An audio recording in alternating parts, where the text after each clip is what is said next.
तर जादू टोण्याने कधी माणसाचा ऍक्सिडेंट होतो का? कोणावरही काही फुली मारली असे जर लोक मरायला लागले फुलीवर, तर मग जो खरा ठरवेल तो मरेल. माननीय मुख्यमंत्री देवेंद्र फडणवीसजी यांनी आमच्या विभागाला 100 दिवस 150 दिवस प्रशासकीय सुधारणा टार्गेट दिला होता आणि या टार्गेटमध्ये मागच्या 2006 ला जो आकृतीबंध मंजूर होता महसूल विभागाचा, 20 वर्ष महसुली कर्मचारी अधिकारी आकृतीबंद होत नाही म्हणून अनेक आंदोलनं करत होते. आपण बघितलं असाल, तलाठ्याचे आंदोलन झाले, मंडळ अधिकाऱ्याचे आंदोलन झाले, तहसीलदारचे आंदोलन झाले, पण आकृतीबंद मंजूर होत नव्हता. पण आज शासनाने 35,876 पदांचा तलाठी ते ऍडिशनल कलेक्टर असा आकृतीबंद मंजूर केला. मुद्रांक महानिरीक्षकचाही आज आकृतीबंद मंजूर झाला, IGRचा आकृतीबंद मंजूर झाला, जमाबंदी आयुक्ताचाही झाला. आता या आकृतीबंदामध्ये नव्याने 11 ऍडिशनल कलेक्टर कार्यालय, त्यामुळे नागपूरमध्ये एक ऍडिशनल कलेक्टर कार्यालय, सोबत 8 ADO कार्यालय, 8 नवीन ADO कार्यालय, 69 अप्पर तहसीलदार कार्यालय व 2 तहसीलदार कार्यालय नव्याने शासनाने मंजूर केले. आणि यामधून आता जिल्हाधिकारी आणि विभागीय आयुक्त बसून सीमांकन होणार आहे. आणि मग कुठलं हेडक्वार्टर असलं पाहिजे अप्पर तहसीलदारचं, कुठलं हेडक्वार्टर 8 प्रांताचं असेल ते हेडक्वार्टर, 11 ऍडिशनल कलेक्टर दिले त्याचे हेडक्वार्टर काय असेल, हा निर्णय आता त्याची प्रशासकीय पुनर्रचना लवकरच होईल. पण मला या गोष्टीचा अभिमान आहे की देवेंद्र फडणवीसचं सरकार गतिमान सरकार, पारदर्शी सरकार आणि लोकाभिमुख सरकार म्हणून जे जनतेला प्रशासकीय कामाकरता हेलपाटा मारावं लागतं आणि एकंदरीत विकसित भारत 2047चा संकल्प आपण करताना प्रशासकीय सुधारणा हा अत्यंत महत्वाचा भाग हा प्रशासनाचा असतो, शासनाचा असतो. यापूर्वी शासनाने केलेल्या निर्णयाच्या व्यतिरिक्त माननीय देवेंद्र फडणवीसजीचं सरकार, आमचं सरकार हे प्रशासन जोपर्यंत मजबूत होणार नाही त्याला पूर्ण पाठिंबा मिळणार नाही, पूर्ण ताकद प्रशासनाच्या मागे सरकार उपलब्ध करणार नाही, तोपर्यंत अधिक गतिमान शासन होणार नाही. आणि म्हणून हा एक ऐतिहासिक आकृतीबंद 20 वर्षांनंतरची महसूल कर्मचाऱ्यांची लढाई आता ही संपलेली आहे आणि एक मोठा त्या ठिकाणी हातभार महसूल विभागाला लागलेला आहे.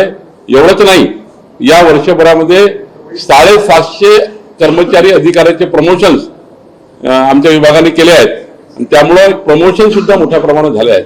एक मोठी प्रशासकीय सुधारणा आम्ही केली आहे.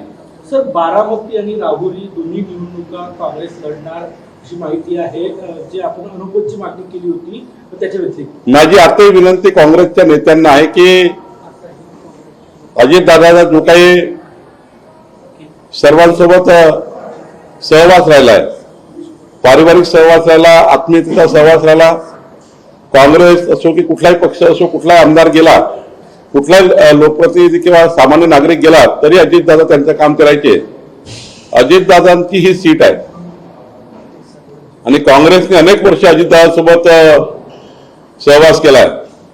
अजितदादाच्या आयुष्याचे 75% राजकारण त्यांनी काँग्रेसच्या नेत्यांच्या सहवासामध्ये केलेलं आहे. आणि त्यामुळं काँग्रेसच्या नेत्यांना माझी मागणी आहे की या ठिकाणी सीट अनअपोज करावी. हा, ते लढतात राहुरीमध्ये, तिथे लढू द्या, काय अडचण नाही आम्हाला, तिथे आम्ही लढू, त्यांचा तो अधिकार आहे. पण बारामती मात्र आमच्या वहिनी सुनेत्रा पवारजी यांची निवडणुकीत सर्वांनी अनअपोज करावी अशी विनंती काँग्रेसला माझी आहे. काँग्रेसला रासप आणि वंचितची पण या बारामतीच्या निवडणुकीबद्दल साथ मिळते असं चित्र आहे त्यांना?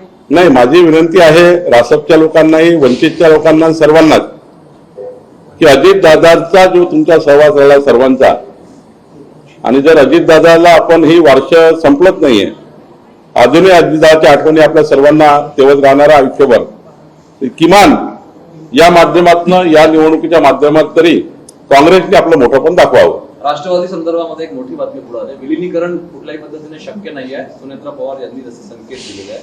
त्यामुळे राष्ट्रवादीची ही चर्चा जी आहे ही जवळपास संपल्यात जमा आहे. नाही, मला असं वाटतं हा निर्णय माननीय सुनेत्रा पवारजीच करतील. त्यांनी केलेला निर्णयच हा अंतिम असतो.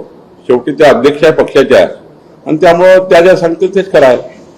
राज्यात अवकाळी पावसामुळे मोठ्या प्रमाणात नुकसान झालं. पुण्यात झालेलं आहे. या सगळ्या परिस्थितीमध्ये कसं त्यांना बाहेर काढता येईल यासाठी? नाही, मी एवढंच म्हटलं की कालही सांगितलं की दोन गोष्टी आहेत. अवकाळी पावसामध्ये जो आमचा स्टँडिंग GR आहे, ADRF NDRFचे नावच आहे, त्याप्रमाणे सर्व शेतकऱ्यांना नुकसान भरपाई देण्याचे आदेश आणि सर्वे करण्याचे आदेश माननीय मुख्यमंत्री देवेंद्र फडणवीसजींनी कॅबिनेटमध्ये दिले, मुख्य सचिवांना दिले आणि सर्वच पालकमंत्र्यांनी त्या ठिकाणी विषय मांडले परवाच्या कॅबिनेटमध्ये. तर यांना नुकसान भरपाई देण्याचा निर्णय झाला. आणि दुसरं मी म्हटलं होतं, धनगाडगे शेतकरी म्हणजे काय, फार्म हाऊस आहे, फार्म हाऊससाठी कर्ज उचललं आहे, त्यांना कर्जमाफी होऊ नये. मी असं म्हटलं आहे की मोठी मर्सडीज कार घेतली त्याच्याकरता 1 कोटी कर्ज उचललं, त्यांना कर्जमाफी होऊ नये. माझा आक्षेप सर्वसाधारण शेतकऱ्याकडे छोटा गाडी आहे त्याचा नाही आहे, ट्रॅक्टर आहे, गाडी आहे, 4 व्हीलर गाडी आहे, ते ठीक आहे. पण फार्म हाऊससाठी कर्ज उचललं, शेतात मोठं घर बांधलं त्याकरता कर्ज उचललं, ते कर्ज माफ होणार नाही. शेती करता घेतलं पीक कर्ज म्हणणार पीक कर्ज माफ झालं पाहिजे, याकरता शासन काम करताय, प्रवीण परदेशी कमिटी काम करताय. पण कुणी जर उद्या शेती गहाण मर्सडीज कार घेतली तर कसं काय 2 लाख कर्ज माफ होईल, असा माझा परवाचा उद्दिष्ट होता, बोलण्याचा उद्देश होता.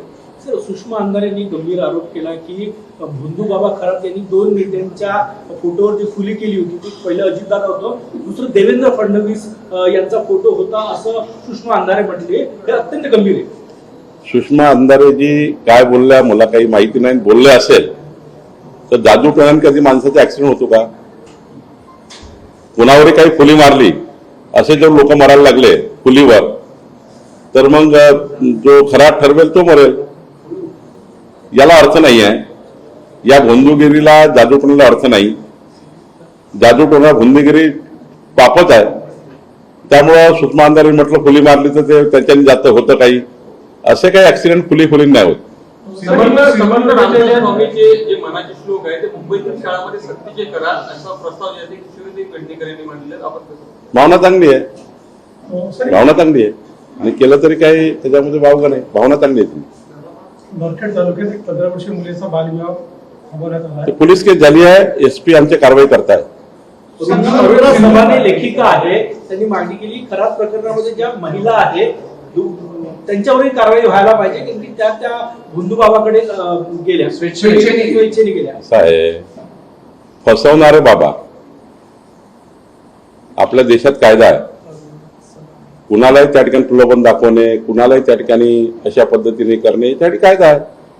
कायद्याने कारवाई होते. सिंधुदुर्गाच्या जिल्हाधिकारी तृप्ती दोडमिसे यांचा एक व्हिडिओ व्हायरल झालेला आहे. त्यामध्ये त्या डान्स करता एका बाजूला आता अवकाळी पावसामुळे शेतकरी चिंतित असताना जिल्हाधिकारी डान्स करतानाचा व्हिडिओ व्हायरल झाल्याने संताप व्यक्त केला. मी जरा त्या ठिकाणी अधिक माहिती घेतो. माननीय मुख्यमंत्रीजी मध्ये शिक्षक मेळावा आहे, आगामी निवडणुकीच्या तयारीला लागलेला आहे का शिक्षक मतदारसंघाच्या? आमच्या शिंदेताईंनी चांगला मेळावा घेतला आहे. निवडणुकीची तयारी खूप दिवसापासून त्या करताय. तिथले भोयर सुद्धा निवडणुकीची तयारी करताय. त्यामुळं निवडणुकीच्या तयारीचा जरी भाग असला तरी एक महिला मेळाव्याच्या नात्याने मी जातोय. नागपूरमध्ये काल 2 शाळा अशा बाहेर पडल्या प्रकारात. अल्पसंख्याक शाळा आहे, त्यांना मान्यताच नाही. 10 वर्षापासून सुरू आहे. जवळपास 450 विद्यार्थी आणि 75 शिक्षक आहे. 8-10 कोटीचं दुसरं प्रकरण आहे. या संदर्भात काय कारवाई? चौकशी होऊन कारवाई करू. अनेक ठिकाणी सिलेंडरच्या रांगा अजूनही पाहायला गेल्या. म्हणजे किंबहुना ज्यांच्याकडे 1 सिलेंडर आहे त्यांना मिळत नसताना आणि घरपोच सिलेंडरची डिलिव्हरी कुठेतरी थांबवली आहे. त्यामुळे एकीकडे रांगा दिसत असल्यामुळे अडचण निर्माण झाली. काही ठिकाणी भीती आहे लोकांना उद्या काय होईल. त्यामुळे काही ठिकाणी आता खूप जास्त सिलेंडर उचलल्यामुळे वेटिंग आहे. दोन्ही भाग आहे. काही लोकांनी उचललंय त्यामुळे वेटिंग आहे. काही लोकांना गरज आहे त्यांची वेटिंग आहे. काही ठिकाणी थोडा पुरवठा कमी आहे त्याच्यामुळे वेटिंग आहे. त्यामुळे एकंदरीत सर्व ते असा एक त्याचा रोज तयार होतोय. पाऊस झाला सर आणि एपीएमसी मध्ये ज्या पद्धतीनं शेडची मागणी म्हणजे शेडची आवश्यकता नाही, ताडपत्र्यांची आवश्यकता आहे, तराफे लावून ताडपत्री लावून काही ठिकाणी धान्य ठेवायची आवश्यकता आहे. तसं होत नाही. कळंब्यात खूप मोठं मी प्रमाणात सोमवारी याची बैठक घेणार आहे. सोमवारी एक एपीएमसीची बैठक घेणार आहे. तिथे खूप घोड चालू आहे. आता एमएनआयची हे आलंच आहे कायदा, त्यामुळे तोही राष्ट्रीय बाजार समिती अधिनियम मंजूर झालेला आहे. त्यामध्ये त्या ठिकाणी चर्चा सुरू आहे. पण बाजार समितीमध्ये उघड्यावर धान्य ठेवणे, अवकाळी पावसामुळे शेतकऱ्यांचं नुकसान होणे ही बाजार समितीची जबाबदारी आहे. याची बैठक मी सोमवारी घेणार आहे. सर महिला आरक्षण के ऊपर संसद विशेष संसद बुलाया गया, चर्चा के लिए क्या? तो ठीक है ना, उसके लिए तो प्रधानमंत्री जी का अगर संसद बुलाई है तो प्रधानमंत्री का आभार व्यक्त करता हूँ. सर